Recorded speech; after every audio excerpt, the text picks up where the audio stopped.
Welcome to topic number 2 of EEN 3504 semantics. This topic is going to discuss the different types of meaning. There are different types of meaning, but in this topic, our focus is going to be on the 7 types of meaning as conceptualized by Leach in 1990. These types of meanings are as follows. The first one is conceptual meaning. The second one is connotative meaning. And after discussing connotative meaning, we are going to move on to look at stylistic meaning. And then the fourth type of meaning is known as affective meaning. And then the fifth one is reflective meaning. And then the sixth type of meaning is known as collocative meaning. And then we'll move on to discuss the final type of meaning, which is known as thematic meaning. To begin with, conceptual meaning as our first type of meaning. So what do we mean by conceptual meaning? Conceptual meaning is sometimes called denotative meaning or cognitive meaning. This is the type of meaning that covers the basic essential components of meaning. Those components of meaning which are conveyed by the literal use of a word. So conceptual meaning is that type of meaning that refers to the way meaning comes in a dictionary. So, for instance, when you don't know the meaning of a word and you look it up in a dictionary, that type of meaning that you find in a dictionary is the meaning that we refer to as conceptual meaning.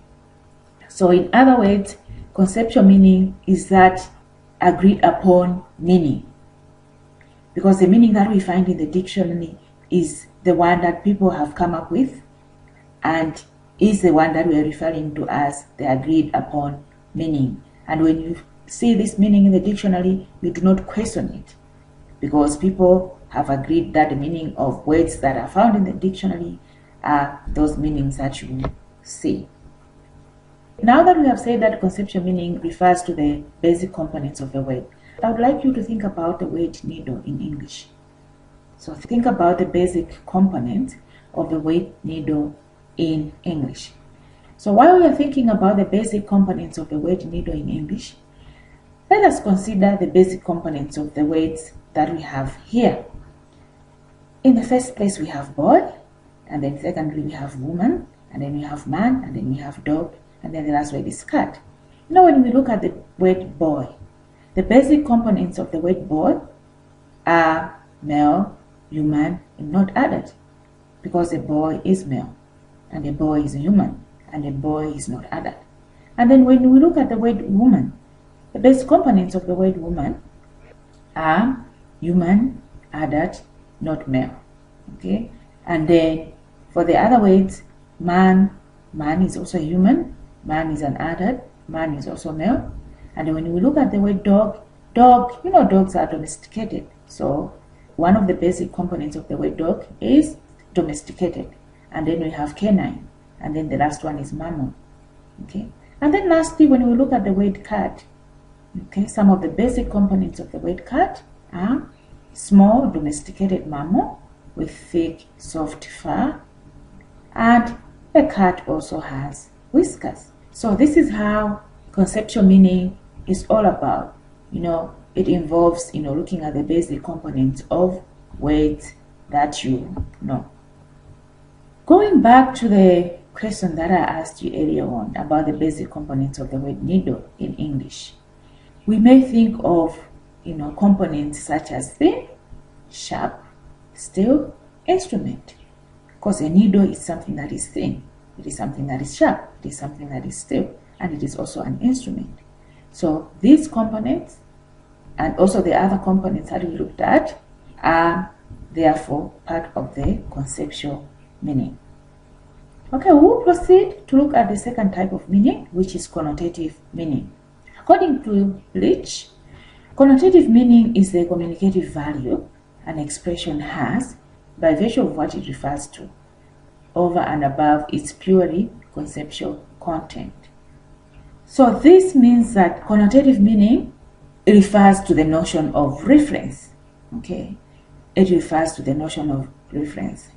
And then to a large extent, the notion of reference overlaps with conceptual meaning. So connotative meaning refers to the attributes of the object or the attributes of the referent that a word denotes. So these attributes that we're talking about may include the physical attributes, psychological attributes, and also the social, attributes. And these are the ones that are typical rather than invariable. So we're looking at those ones that are typical, those ones that people can think about, those ones that can come to your mind, the attributes that can come to your mind, but not those that vary. Connotations may vary, because now we're talking about invariable. This means that connotations may vary due to different factors such as age, culture, and also the society that we've been brought up.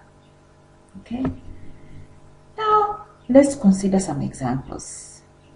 Let's consider the word woman in terms of what the sort of connotative meaning the word woman has. Okay. When we see a word such as woman, sometimes we think of a connotative meaning such as a woman is capable of speech as one of the connotative meanings. And then when you also think about this word woman, you may also think about an attribute of being experienced in cookery. We know how women are like when it comes to cooking. So they are experienced in cookery. Okay? And the very same word woman, another connotative meaning that may come to your mind is that a woman is frail. And also a woman is prone to tears. Okay. And then when we consider woman, especially in our society, in our culture, people think of a woman as somebody who does not wear a trouser. So a woman is a non-trouser wearing. Okay. So these are some of the connotative meanings that we can have for a word woman. Okay. So let's move on. Connotative meaning is the second type of meaning that we've looked at so far. The first one was conceptual meaning. For the meanings that we've seen so far, especially for the word woman, we've seen that connotations are relatively unstable. Okay, they vary depending on the culture and also depending on the historical period and also our own experiences. So we may arrive at different, connotative meanings because of the culture, because of the historical period, and also because of our own experiences.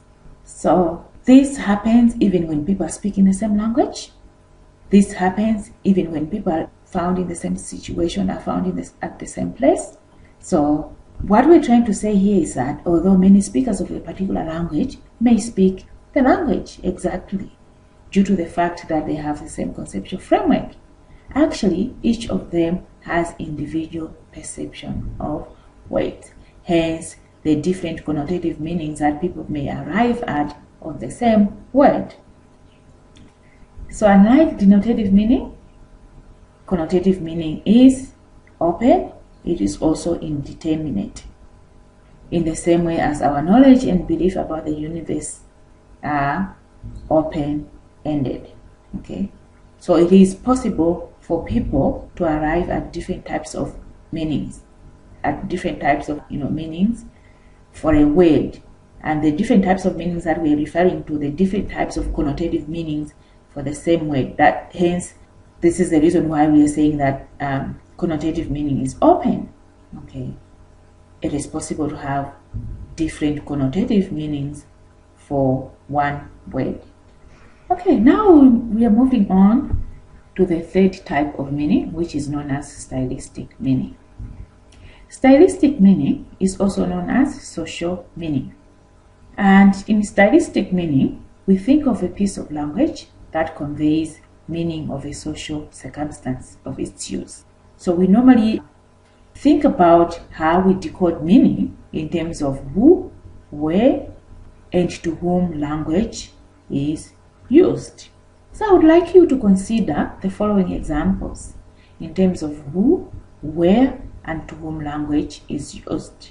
Okay, so these examples are in the form of sentences. The first sentence, which is sentence A, says, they chucked a stone at the corpse and then did a bang with a lute. Okay, the second one says, after casting a stone at the police, they absconded with the money. Okay, so I would like you to think about these two sentences in terms of who, where, and to whom language is used.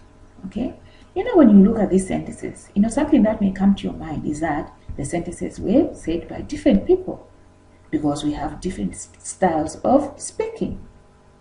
Okay, so going back to those sentences, sentence A and B, according to Rich, sentence A could be said by the two criminals talking about the crime afterwards. That is, maybe so there were some criminals that were involved in a crime, and then afterwards they may want to talk about the crime itself.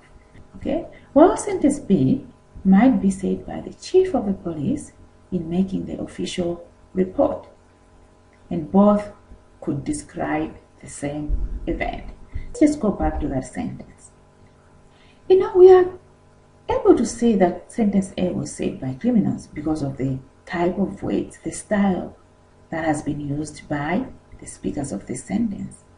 And B, we have also determined that B has been spoken by maybe somebody who is the chief of the police and so on, because of the type of vocabulary that has been chosen by this person. So people have different styles of speaking.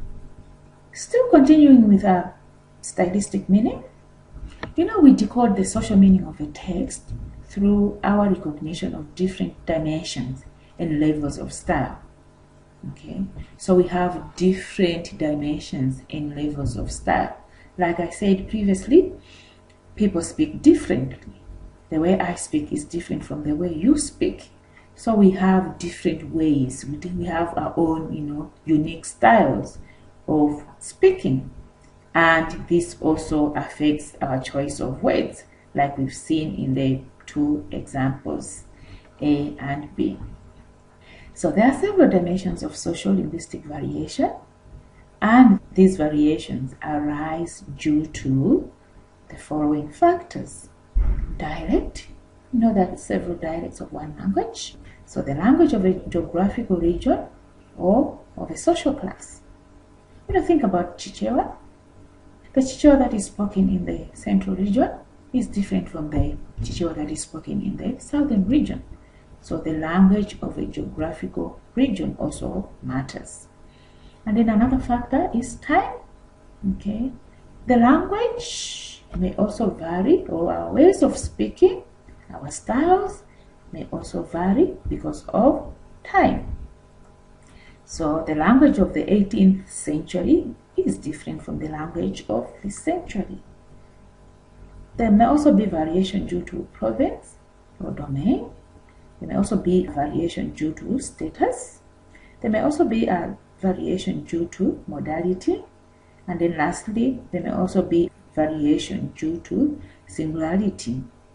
Okay, so for instance, the language of a writer, all right?